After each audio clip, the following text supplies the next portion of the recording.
단 몇 시간 만에 미국 태평양 함대가 초토화되는 일이 일어났습니다.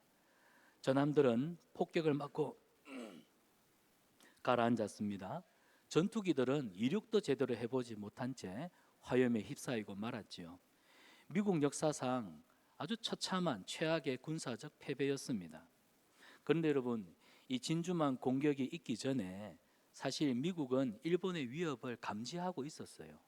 미 정보국에서 일본이 지금 전쟁을 준비하고 있다, 언제 기습 공격을 할 줄 모르니 준비해야 된다, 끊임없이 이야기를 했지만 지도부는 이를 심각하게 받아들이지 않았습니다.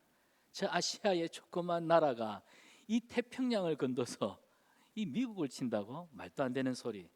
그런데 일본은요, 이 미국인들의 자만심을 철저하게 이용했습니다. 새벽에 몰래 접근해서 전투기로 그냥 막 폭격을 퍼붓죠. 미국은 아예 대응할 준비가 되지 않은 상태에서 완전히 당하고 말았던 것입니다. 한순간의 방심과 자만이 미국의 이 치명적인 패배를 안겼던 사건이 바로 진주만 사건입니다. 그런데 여러분, 이 사건은 오히려 미국을 더 강하게 만들었고 결국 태평양 전쟁을 승리로 이끄는 계기가 되었습니다. 실수가 있지만 또 회복도 있지요. 오늘 이스라엘 백성들도 마찬가지입니다. 그들은 실수를 저질렀습니다. 여리고에서 압도적인 승리를 거두지 않았습니까? 지난주에도 봤다시피 난공불락의 성이었습니다. 그런데 이 성이 이스라엘 백성들이 하나님의 명령에 순종했더니 그들은 한 것 없어요. 그들 눈앞에 여리고 성벽이 무너지는 완벽한 승리를 맛보았습니다. 그런데 오늘 웬일입니까? 여리고 성과는 비교할 수 없는 초라한 아주 작은, 그래서 이름도 아이성. 너무 진지하게 설교를 들으시니까 오늘 나오는 아이성도 말 그대로 이름으로 좀 아이성입니다. 작은 성입니다. 근데 이 작은 성 전투에서 무너지고 말았던 것입니다. 여리고 성에서는 하나님의 능력을 경험했지만 이 아이성에서는 자신들의 힘으로 인해서 결국 실패하는 이 끔찍한 결과를 경험했죠. 여러분, 그들은 몰랐습니다. 이스라엘 백성들은 이 아이성 전투를 하면서 왜 이 전쟁이 실패할 수밖에 없는가, 그 이유를 몰랐습니다. 그러나 하나님은 여호수아와 이스라엘 백성들에게 그들 안에 숨겨진 죄가 있다는 사실, 그 죄가 하나님과 너희의 관계를 단절시켰다, 이 사실을 말씀하시네요. 사랑하는 여러분, 우리는 인생을 살다 보면 때로는 승승장구할 때가 있습니다. 성공할 때가 있을 거예요. 그런데 우리 인생에서 성공을 경험한 후에 자만과 방심이 찾아오면 결국 우리는 영적인 균형 감각을 잃어버린다는 사실. 우리가 힘들 때는 주여 기도하다가 조금 살만하면은 기도 안 하더라고요. 영적 균형 감각을 잃어버리니까 쉽게 넘어지더라는 사실입니다. 우는 사자가 기도하지 않는 교회와 성도들을 집어삼킵니다. 오늘 아이성의 전투가 그런 영적인 교훈을 우리에게 던져주고 있습니다. 사랑하는 여러분, 하나님께 묻지 않은 승리는 결국 패배로 돌아옵니다. 오늘 본문은 승리의 순간에서도 우리 인생이 승승장구하는 성공 가도를 달려가는 그 순간 가운데서도 하나님을 더욱더 의지해야 한다, 이 사실을 우리에게 가르쳐주고 있습니다. 그리고 실패를 하더라도 하나님은 회복의 하나님이십니다. 오늘 아이성 전투에서 실패하지만 그러나 그들을 다시 회복시키시는 하나님. 그래서 승리는 우리의 교만이 아닌 더욱 깊은 순종으로 나아가야 한다, 이 사실을 오늘 우리에게 교훈하시네요. 사랑하는 성산한빛교회 성도 여러분, 오늘 말씀을 통해서 실패 속에서도 우리 하나님이 우리를 어떻게 회복의 길로 열어주시는지를 발견하기를 원합니다. 그리고 우리 안에 숨겨진 죄가 있습니까? 죄를 해결하고 하나님과 다시 동행하는 은혜가 있기를 축복합니다. 자, 먼저 첫 번째로 오늘 본문 1절과 5절을 보시기 바랍니다. 1절과 5절에서는 숨길 수 없는 죄와 그 죄의 영향력이 어떠한지를 우리에게 보여주고 있습니다. 이스라엘 백성들은 여리고에서 승리를 얻었습니다. 이 승리를 통해 하나님이 우리와 함께 하신다, 임마누엘을 강하게 확신하죠. 강력했던 성벽, 그 난공불락의 성벽이 무너지는 압도적인 승리를 경험했기 때문에 그들 마음속에는 그렇지, 하나님은 우리 편이지, 하나님은 우리와 함께 하셔, 하나님은 우리 편이시기 때문에 이제 모든 전쟁은 다 끝났어, 이런 자신감으로 충천해 있었습니다. 그런데 아이성 패배는요, 이들에게 엄청난 충격과 혼란을 안겨주었습니다. 여러분, 이 아이성이 하나님이 우리와 함께 하셔서 당연히 이길 수 있는 전쟁, 그래서 군사 3,000명만 데리고 가면 얼마든지 넘어뜨릴 수 있다고 생각했는데 졌단 말입니다. 작은 성이었지만 그곳에서 이스라엘이 무너졌습니다. 요즘 젊은이들의 말로 멘붕이에요. 멘붕, 멘탈에 붕괴가 온 겁니다. 어떻게 이런 일이 일어날 수 있을까? 문제는 전략이 잘못된, 군사 전략의 문제가 아닙니다. 성경은 왜 그렇게 됐는지 그 원인을 정확하게 제시하고 있지요. 여러분 1절 보시기 바랍니다. 이스라엘 자손들이 온전히 바친 물건으로 말미암아 범죄하였으니, 여기 본문에 보면 바친 물건, 이 바친 물건은 히브리어로 헤렘입니다. 헤렘. 이것은 하나님께 완전히 속한 것, 또 하나님의 심판 안에 놓여 있는 것. 그러니까 한마디로 하나님께 바쳐진 하나님의 것. 여러분, 우리가 주일을 성일이라고 하죠. 하나님께서 거룩하게 구별하신 날이라 해서 성일이라고 합니다. 그리고 하나님 앞에 구별되어 바쳐진 물건을 우리는 성물이라고 하죠. 그리고 예수님의 십자가 보혈로 부름받은, 그래서 십자가의 도를 따라가는 우리를 성도라고 합니다. 여기서 성물, 하나님께 바쳐진 것, 헤렛, 그러니까 하나님의 것입니다. 여리고에서 얻은 모든 전리품은 하나님의 것이라는 겁니다. 그래서 인간이 절대 손대면 안 되는 거룩한 것입니다. 단순히 물건을 손대느냐 마느냐의 문제가 아니라 하나님의 거룩하게 하신 것들을 손을 대는 것은 결국 불의하게 하는 것입니다.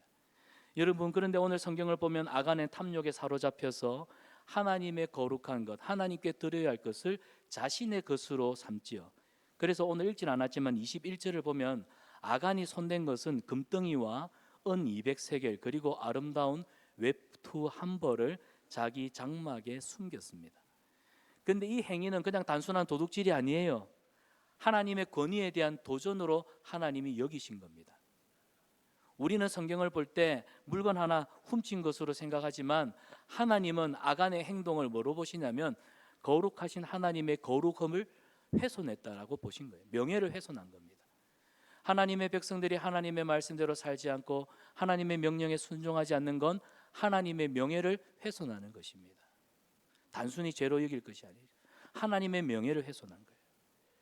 그래서 이스라엘 공동체 전체를 오염시키는 심각한 범죄가 된 것입니다. 여러분, 여기서 오늘 우리가 중요하게 읽을 것이 있습니다. 하나님은 한 사람의 죄를 그냥 단 한 사람의 죄로 보지 않고 공동체 전체, 이스라엘 전체의 죄로 여기신다는 점입니다. 나 한 사람의 불의함으로 우리가 속해 있는 성산한빛교회 교회 공동체가 하나님 앞에서 죄로 여겨진다는 사실입니다. 그래서 개인의 행위가 공동체에 얼마나 큰 영향을 미칠 수 있는지 하나님은 아간의 예를 들어서 지금 가나안 정복 전쟁을 지금 수행하고 있는 이스라엘 백성들에게 그 일벌백계라고 할까요? 아간의 이것을 지금 하나님이 짚고 넘어가시는 겁니다. 죄는 결코 개인적인 문제가 아닙니다. 아간의 탐욕과 불순종은 이스라엘 전체를 패배와 혼란으로 몰아넣었습니다. 그래서 죄는 개인을 뛰어넘어 공동체를 무너뜨리는 강력한 힘을 가지고 있다. 이게 오늘 본문이 우리에게 주시는 메시지입니다. 받아합시다. 죄는 공동체를 무너뜨리는 강력한 힘을 가지고 있다. 여러분, 한 사람의 잘못된 선택이 공동체 전체에 얼마나 나쁜 영향을 미칠 수 있는지 1986년 아마 20세기에 있어서 가장 큰 재앙이라고 할 수 있는 체르노빌 원전 사고를 여러분 아십니까? 역사상 가장 치명적인 재난 사고였습니다. 그런데 이 사고는요, 사실 한 직원의 부주의와 안전 절차를 무시한 선택에서 비롯된 결과였습니다. 그의 작은 실수는 결국 도시 전체를 폐허로 만들었습니다. 그리고 방사선 오염, 이게 얼마나 무섭습니까? 그 방사선으로 후세대까지 영향을 미치는 재앙을 초래하고 말았다는 사실입니다. 그뿐입니까? 여러분이 잘 알고 있는 타이타닉호의 침몰도 이와 같습니다. 빙산에 충돌했을 당시 배가 깨어져서 배가 결국에는 침몰하게 되죠. 그런데 이 타이타니코, 그 거대한 배가 침몰하게 되었던 그 원인은 연철에 있었습니다. 선체를 연결하는, 그러니까 철판과 철판을 연결하는 리벳이라고 하는 이 리벳이 강철로 만들어져야 되는데 이게 연철로 만들어진 겁니다. 연철은 강철보다 강도가 낮아서 충격에 취약합니다. 당시 타이타니코를 건조할 때 선체를 구성하는 이 철판들을 연결하기 위해서 약 300만 개의 리벳이 사용되었습니다. 그런데 이 대다수의 리벳이 전부 연철로 제작되었습니다. 특히 선수와 선미 부분에는 연철 리벳이 사용되었는데 왜 이 연철을 사용했냐면 이 수작업을 하기가 쉬운 거예요. 그러니까 부드러운 철이니까, 연한 철이니까 가공하기가 쉬웠던 겁니다. 그래서 비용도 저렴하고, 하지만 이 연철은 작은 충격에도 부서지는 특징이 있기 때문에 결국 충돌과 함께 배의 균열을 초래했던 것입니다. 여러분, 이 일을 오늘 우리의 신앙생활에도 한번 적용해 보기를 원합니다. 사실 우리 신앙생활도 마찬가지입니다. 기도와 말씀, 그리고 하나님에 대한 순종의 강철, 믿음의 강철을 사용하지 않고 자신의 기질대로, 감정대로 믿는 이 연철 같은 신앙은 결국 무너집니다. 작은 균열이 배의 침몰을 초래하지 않습니까? 결국 숨겨진 죄 하나가 공동체 전체를 오염시키고 패배의 원인이 될 수 있다는 사실입니다. 아간의 죄도 이와 같죠. 결국 개인의 탐욕이 공동체를 타락시켰습니다. 아간의 죄는 하나님의 거룩하심에 대한 도전이었다. 하나님의 명령은 이스라엘 백성들과 하나님 사이의 언약적 관계입니다. 여러분, 성경 말씀은 단순히 그냥 우리가 읽고 주일날 말씀 듣고 하는 게 아니라 이 66권의 말씀은 하나님과 우리 사이의 언약입니다. 언약. 하나님이 주신. 그래서 우리는 하나님의 말씀을 우리의 삶의 표준, 우리의 삶의 질서, 우리의 삶의 법을 삼아서 우리 하나님의 말씀대로 신앙생활을 해야 합니다. 그런데 그걸 내 임의로, 내 방법대로, 내 생각대로, 내 감정대로, 내 연민으로 손을 대는 순간 그건 결국 하나님의 뜻과 무관한, 하나님의 질서와 무관한 방법으로 우리가 삶을 향해 나아간다면 그건 하나님의 주권을 거부한 것과 다름이 없다는 겁니다. 결국 오늘 본문을 보시면 바쳐진 물건으로 물건으로 범죄한 이스라엘 백성들, 결국 거룩함을 잃어버린 공동체는 하나님의 임재를 경험하지 못하지요. 12절을 보십시오. 이스라엘 백성들이 범죄하니까 하나님이 너희와 함께하지 않겠다, 저희와 함께하지 않겠다. 결국 죄 때문에 임마누엘, 우리와 함께하시는 하나님의 임재를 경험할 수 없게 된 겁니다. 이걸 보면 우리 하나님은 죄를 결코 쉽게 여기지 않는다. 하나님은 우리 죄를 절대로 가벼이 여기지 않는다. 그래서 여러분, 우리가 왜 하나님 중심, 성경 중심, 교회 중심, 우리 중고등부 SFC 학생들이 학생 신앙운동, SFC 강령을 외칠 때마다 하나님 중심, 성경 중심, 교회 중심. 여러분, 신앙생활의 원칙입니다. 너무나 단순하지만, 그러나 과연 나는 하나님 중심에, 그리고 성경 중심에 입각한, 그리고 교회 중심의 영적 질서를 따라 신앙생활을 하고 있는가? 이건 우리가 하나님 앞에서 냉정하게 묻고 또 우리의 신앙을 점검하는 표준이 되어야 될 줄 믿습니다. 사랑하는 여러분, 오늘 이 시간 우리 자신을 한번 돌아봅시다. 우리도 아간처럼 숨겨놓은 죄가 있을 수 있습니다. 얼마든지요. 그런데 그 죄가 나와 나의 가정, 또 내가 더불어 살아가는 사람들, 또 우리 교회 공동체에 어떤 영향을 미칠 수 있다는 사실입니다. 내가 죄를 은밀히 숨겨두고 있다면 그건 결국 하나님의 거룩하심을 훼손하는 행위가 되기 때문에 나의 한 사람의 부주의함, 죄 때문에 내 가족이, 내가 속해 있는 공동체가 어려움을 가질 수가 있다는 거예요. 그래서 오늘 본문은 우리에게 말씀합니다. 우리는 기도와 말씀, 순종으로 단련된 강철 같은 신앙을 가져야 한다는 겁니다. 하나님보다 나의 감정이 우선이 되고 말씀보다 내 생각이 앞서며 기도 없이 내 방식대로 결정하는 삶은 결국 타이타니코처럼 무너질 수밖에 없어요. 사랑하는 여러분, 숨겨진 죄가 있습니까? 하나님 앞에 내어놓으시기를 바랍니다. 그리고 강철 같은 믿음으로 서십시오. 연철 같은 신앙은 결국 시험 앞에서 깨어지고 무너질 수밖에 없습니다. 우리의 마음을, 우리의 삶을 하나님 앞에 드릴 때 하나님은 우리를 승리의 길로 인도하실 줄 믿습니다. 하나님께 온전히 바쳐진 믿음은 결코 실패하지 않습니다. 받아합시다. 하나님께 온전히 바쳐진 믿음은 실패하지 않습니다. 오늘 주시는 이 말씀을 교훈 삼아 살아가는 저와 여러분 되시기를 축복합니다. 자, 두 번째는 오늘 본문 6절과 15절에서 주시는 말씀인데요. 결국 회개가 없는 회개의 부재는 하나님의 응답을 가로막는다는 내용을 우리에게 주시고 있습니다.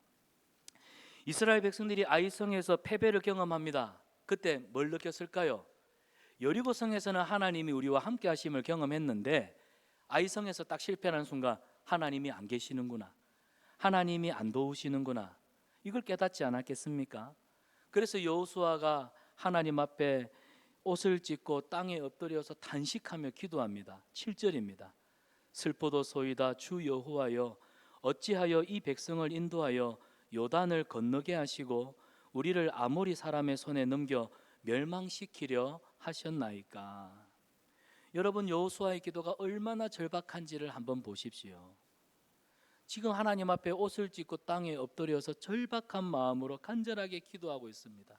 우리가 인생을 살아가다 보면 너무나 감당할 수 없는 힘들고 어려운 인생의 절박한 문제 때문에 하나님 앞에 가슴을 치면서 하나님 앞에 애통하며 기도하죠. 지금 그런 심정으로 여호수아가 기도하고 있습니다. 그런데 여호수아는요, 아이성 전투가 왜 실패했는지 그 원인을 사실은 모르고 있었어요.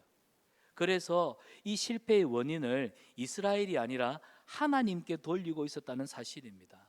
이 7절을 보면 절박하고 간절한 기도 같지만 이 7절을 가만히 보면 결국 여호수아가 하나님 앞에 뭐라고 말하냐면, 왜 우리에게 이런 일이 일어났습니까? 왜 우리가 이 실패를, 이 처참한 패배를 맛보아야 합니까? 하나님 앞에 지금 따져 묻고 있는, 정작 그 이유를 제대로 보지 못하고 있는 여호수아. 그런데 그 기도는 절박하다는 사실입니다. 여러분, 여호수아의 기도는 간절했지만 하나님은요 아주 간결하고 강력하게 대답하십니다. 11절입니다. 11절을 보면 하나님은 이스라엘 백성들에게 이스라엘이 죄를 지었다, 그들이 바친 물건을 도둑질하였고 거짓을 행하였다. 하나님은 실패의 원인이 결국 너희들 안에 숨겨져 있는 죄 때문이다, 이걸 분명히 말씀하시는 겁니다. 사랑하는 여러분, 우리가 힘들어서 삶이 절박해서 너무너무 간절해서 기도 아니고는 방법이 없어서 하나님 앞에 나와 그렇게 간절히 부르짖어 기도했는데 왜 좀처럼 하나님은 그 절박한 내 기도에 응답하시지 않을까요? 그 이유가 뭘까요? 결국 기도가 막히는 이유는 환경이 아니라 내 안에 있는 죄의 문제였다는 사실입니다. 죄를 해결하지 않고는 승리도 없고 응답도 없다는 것, 하나님이 지금 말씀하고 계시네요. 여러분의 기도가 간절하면 간절할수록 하나님 앞에 여러분의 기도를 더 호소력 있게 내뱉기보다는 냉정하게 자신을 한번 돌아봐야 할 것입니다. 내가 하나님 앞에 기도를 그렇게 처절하게 하지만 그러나 정작 내가 하나님 앞에 회개하지 않는, 해결하지 않는 숨겨놓은 죄는 없는지, 그 죄가 있다면 결국 하나님의 응답을 가로막는다는 사실입니다. 지금 7절의 내용, 11절의 내용은 회개가 없다면 하나님의 응답은 없다는 사실. 여러분, 기도는 영적인 호흡이라는 말을 누구나 다 알고 있을 것입니다. 기도는 성도의 호흡이라 불릴 만큼 그만큼 중요하죠. 그런데 기도한다고 모든 것이 해결되는 것은 아닙니다. 목사님 무슨 말을 또 그리 하십니까? 기도가 전부라고 해놓고는 기도한다고 모든 것이 해결되는 것이 아니라니요. 자, 그 한국말은 끝까지 들어보셔야 됩니다. 기도의 응답이 오지 않을 때 우리는 종종 하나님을 원망하지 않습니까? 제가 드리고 싶은 핵심은 바로 이겁니다. 이사야 59장 2절, 이사야 59장 2절 우리 같이 한번 읽어봅시다. 시작. 오직 너희 죄악이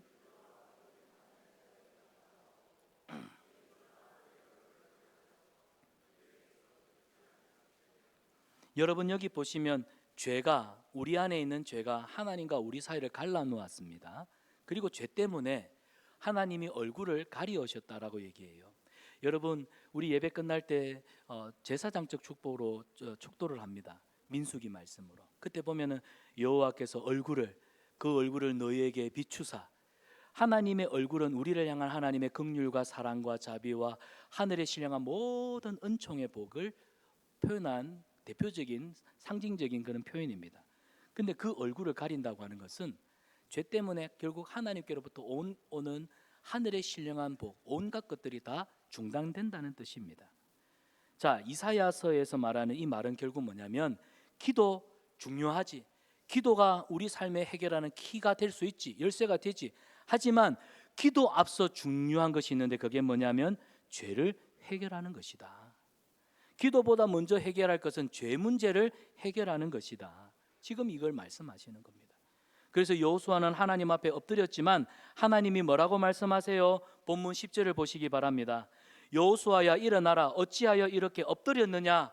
어찌하여 엎드렸느냐? 여러분 이건 그냥 질책이 아니라 하나님께서 여호수아에게 여호수아야 기도보다 더 중요한 것이 있단다.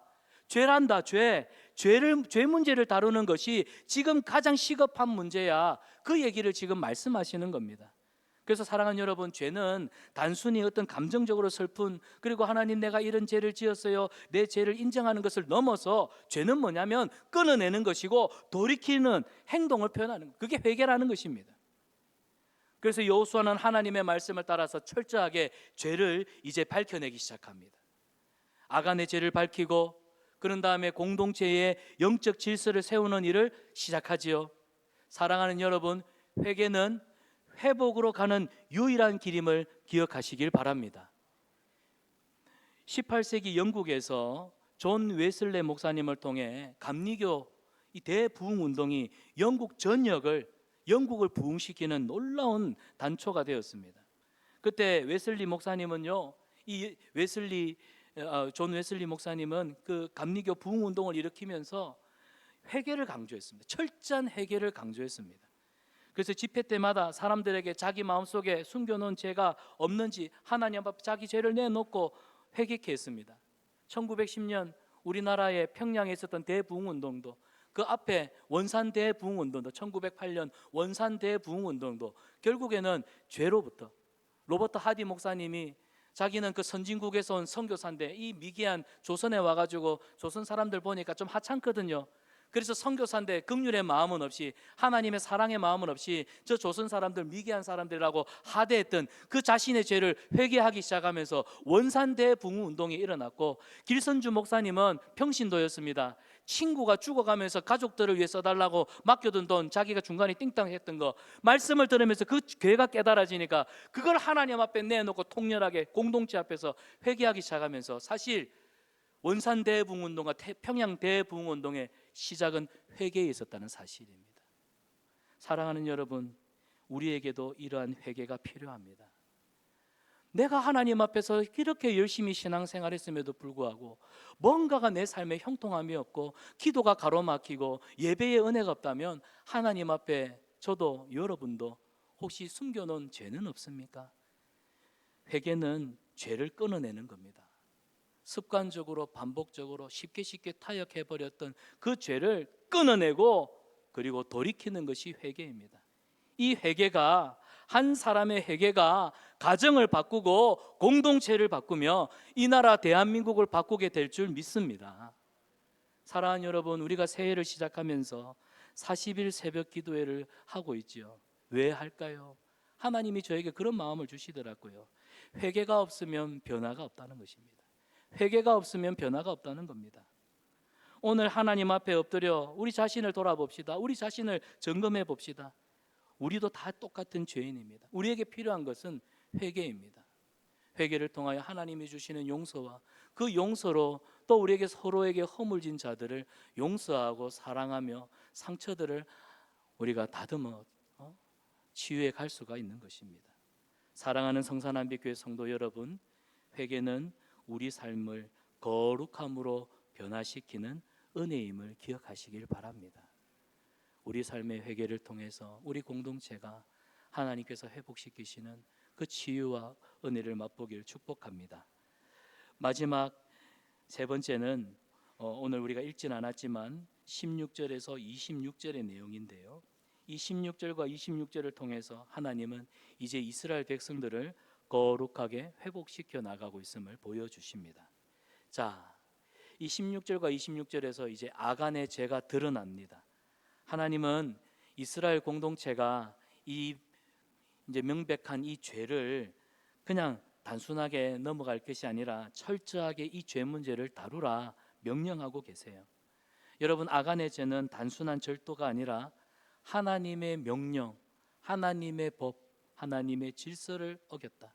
그래서 아간 한 사람 때문에 공동체가 범죄하게 되었다. 그래서 하나님은 이 죄를 가볍게 여기지 않습니다. 그런데 여러분, 아간 한 사람만 처벌받으면 되는데 세상에 아간과 그의 가족들이 다 처벌을 받았습니다. 그리고 나니까 이스라엘을 향한 하나님의 진노가 거쳤더라. 저는 이 구절을 보면서 죄를 방치하는 한 내 삶에, 또 내 한 사람 때문에 우리 가정에, 나 한 사람 때문에 우리 교회에, 우리 한 사람 때문에 우리 나라가 하나님의 임재를 경험할 수가 없구나. 그래서 죄를 제거해야만 다시 하나님의 임재를, 하나님과 동행하는 기쁨을 누릴 수 있구나. 사랑하는 여러분, 그래서 오늘 말씀 앞에 우리가 이런 결단을 하면 좋겠어요. 받아합시다. 거룩함은 선택이 아닙니다. 여러분, 우리는 거룩해야 됩니다. 죄를 끊어내고 거룩한 삶을 살아야 됩니다. 내가 지금 상황은 어려우니까 거룩함을 포기하고, 또 어떨 때는 말씀으로 은혜로 충만하니까 거룩을 선택하고, 거룩함은 선택하는 게 아니에요. 거룩함은 그냥 하나님의 백성된 삶의 그냥 정체성입니다. 그렇게 살아야 됩니다. 왜요? 레위기 11장 45절을 보세요. 하나님이 내가 거룩하니 너희도 거룩할지어다. 내가 너희를 죄악된 애굽에서 불러냈지 않느냐? 내가 너희를 죄 가운데서 아들 예수 그리스도의 십자가 보혈로 거룩하게 성결하게 정결하게 하지 않았느냐? 내가 거룩하니 너희도 거룩하라. 그래서 거룩은 우리의 너무나 당연하고 필연적인 삶입니다. 거룩함은 윤리적 기준이 아니에요. 하나님의 임재를 경험하는 필수적인 조건입니다. 그래서 우리는 법을 지켜야 합니다. 질서를 따라야 합니다. 그래야 하나님을 예배할 수 있고 하나님은 거룩한 공동체와 함께 하시는 줄 믿습니다. 그런데 우리가 죄를 방치하면 결국 나 자신부터가 하나님과의 관계가 단절되잖아요. 예배가 안 돼요. 기쁨이 없어요. 신앙생활 즐겁게 기쁘게 하시기를 축복합니다. 그리고 죄가 있으면 공동체는 결국 일보 후퇴, 영적으로 쇠퇴하게 됩니다. 아이성 전투의 패배가 우리에게 그 교훈을 가르쳐 주고 있지 않습니까? 성산남비교회 성도 여러분, 우리는 다 죄인입니다. 다 생각이 다르고 가치관이 다르고 동일한 문제를 바라보는 눈도 다 다릅니다. 그러나 우리가 하나님 앞에서 이것만큼은 지켜야 됩니다. 죄, 그리고 공동체의 거룩함. 왜냐하면 거룩함이 무너지면 결국 승리도 무너지기 때문입니다. 그래서 쉽게 죄를 간과해서는 안 돼요. 하나님은 우리 죄를 쉽게 여기지 않습니다. 우리 공동체가 하나님과 동행하는 삶, 하나님의 임재 가운데 예배하는 기쁨을 누리기 위해서는 저와 여러분 우리 안에 있는 죄를 철저하게 다루어야 합니다. 저는 이 성경 구절을 보면서 많은 질문을 받았습니다. 특별히 오늘 이 본문 어떤 질문들이냐면, 목사님, 죄는 아간 한 사람이 지었지 않습니까? 아간이 죄를 지었는데 왜 그 가족들까지 처벌을 받아야 되나요? 성경도 보면 어떨 때는 사랑의 하나님이신데 죄를 그 자녀들까지 물으시는 이 연좌죄가 적용되는 하나님도 참 보면은 긍휼이 없으신 것 같아요. 맞습니다. 우리 눈으로 보면 하나님이 그렇게 보이죠. 그런데 여러분, 성경은 눈에 보이는 어떤 현상적인 측면에서 이해하면 안 되고요, 영적인 질서와 그리고 하나님의 성품에서 이해를 해야 합니다. 결국 하나님은 아간과 그의 가족들까지 그 책임을 물으시는 이유가 뭘까요? 죄는 공동체성을 가지고 있다는 겁니다. 죄는 공동체성을 가지고 있다는 겁니다. 성경은 개인이 아니라 그 개인이 속해 있는 가족과 그리고 그 공동체에 하나님이 반드시 책임을 물으신다는 겁니다. 아간이 훔친 물건 보십시오. 여러분 장막에 숨겼더라. 성경은 기록되어 있지요. 지금 이스라엘 백성들이 가나안 땅에 들어가서 정복 전쟁을 하고 있기 때문에 그들이 생활하는 곳은 야전 텐트입니다. 야전 텐트. 뭐 300평, 뭐 50평, 60평 되는 넓은 집이라고 한다면 아내 몰래, 자식들 몰래 숨겨둘 수 있겠지만 그 텐트에 아버지, 어머니, 가족들 다 모여 사는 그 조그마한 텐트 안에 숨겼다고 하니까 여러분 물어볼게요. 가족들이 몰랐을까요? 가족들이 몰랐을까요? 결국 그들은 남편의 죄를 묵인했고 아버지의 죄를 묵인했고 할아버지의 죄를 침묵했다는 겁니다. 여기서 하나님은 단호하시죠. 나는 죄와 결코 타협하지 않는다. 하나님의 거룩하심은 결코 타협하지 않습니다. 여러분 우리는 대한예수교 장로회죠. 한국 장로교라고 합니다. 우리 장로교는 저 영국 스코틀랜드로부터 왔습니다. 그래서 영국 스코틀랜드 개혁주의 성도들을 장로교도라고 하는데, 장로교인이라고 하는데, 우리는 그 스코틀랜드 장로교로부터 신앙을 전수받아 한국 장로교회, 대한예수교 장로회입니다. 근데 여러분 우리 장로교 선배들이 늘 입버릇처럼 했던 말이 뭔 줄 아세요? 받아봅시다. 타협은 악마의 소리다. 그들은 결코 타협하지 않는 하나님의 말씀을 삶의 원리 원칙에 두고 세상과 타협하지 않는 삶을 살았다는 것입니다. 여러분 오늘 본문에서 하나님은 나는 죄와 결코 타협하지 않는다. 그래서 이스라엘 공동체가 하나님의 말씀으로 거룩하게 보존되기를 원하셨던 거예요. 죄가 남아있는 한 하나님의 임재는 떠날 수밖에 없기 때문에 결국 아간과 그의 가족이 심판을 받음으로써 이스라엘은 다시 거룩함을 회복할 수 있었던 것입니다. 여러분 이 과정 속에서 그의 가족들까지 죽임을 당해야 되는 이 불편한 상황, 그런데 여러분 우리가 죄가 그만큼 무섭다는 걸 알아야 된다는 거예요. 죄 짓는 것은 쉽지만 죄를 회복하는 과정은 결국 아픔을 수반합니다. 죄를 다루는 것이 얼마나 불편합니까? 그래서 우리는 죄를 방치해서는 안 되고 죄를 쉽게 간과해서는 안 됩니다. 결국 죄를 방치하면 더 큰 고통이 찾아올 수밖에 없는 것입니다.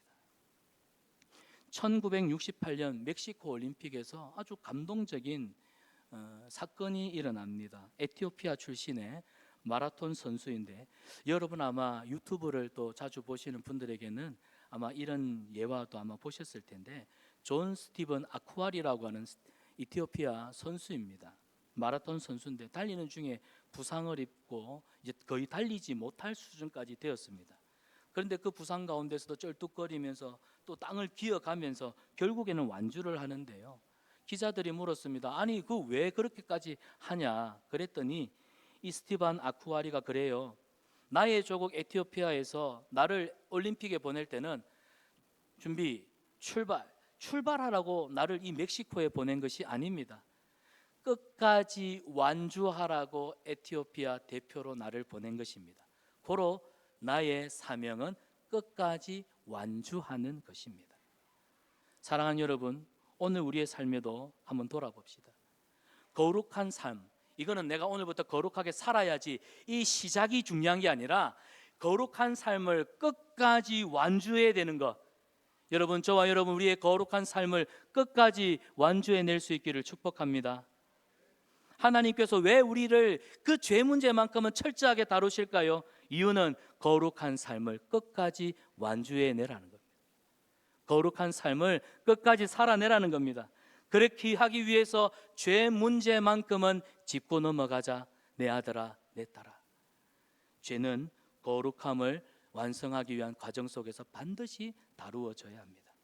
자, 이렇게 죄 문제를 처리하고 나니까 어떻게 됩니까? 하나님은 그들에게 앞으로에 있을 승리를 약속하시고 그들과 함께 하시겠다고 약속합니다. 본문 26절을 보십시오. 여호와께서 그의 맹렬한 진노를 그치시니. 여러분 이 한 구절에서 보여주는 게 뭐예요? 아간의 죄 문제를 이스라엘 백성들이 힘들고 어렵지만 처리하고 나니까 하나님께서 다시 그들과 함께 하시는 영적인 질서가 세워지는 은혜를 우리에게 보여주고 있습니다. 이게 회복입니다. 회복입니다. 사랑하는 여러분, 우리 삶에도 하나님은 거룩함을 회복하기 위해 우리를 지금도 부르십니다. 어쩌면 오늘 이 말씀이 무너져 있는 내 삶을, 깨어진 내 가정을, 또 내 직장 생활에서, 또 주변의 많은 이웃과 관계 속에서, 또 여러분의 사랑하는 친척들, 가족들과의 관계 속에서 여러분이 무너져 있을 수 있습니다. 심지어는 우리 공동체 안에. 그런데 하나님은 이 깨어진 우리의 삶들을 다시 회복하기를 원하시네요. 그래서 부르십니다. 첫 번째로 오늘 우리에게 주시는 교훈은 죄입니다. 숨겨진 죄가 없습니까? 죄가 하나님과 우리의 관계를 1차적으로 가로막혀 있기 때문에 내 삶의 모든 문제가 가로막혀 있지는 않습니까?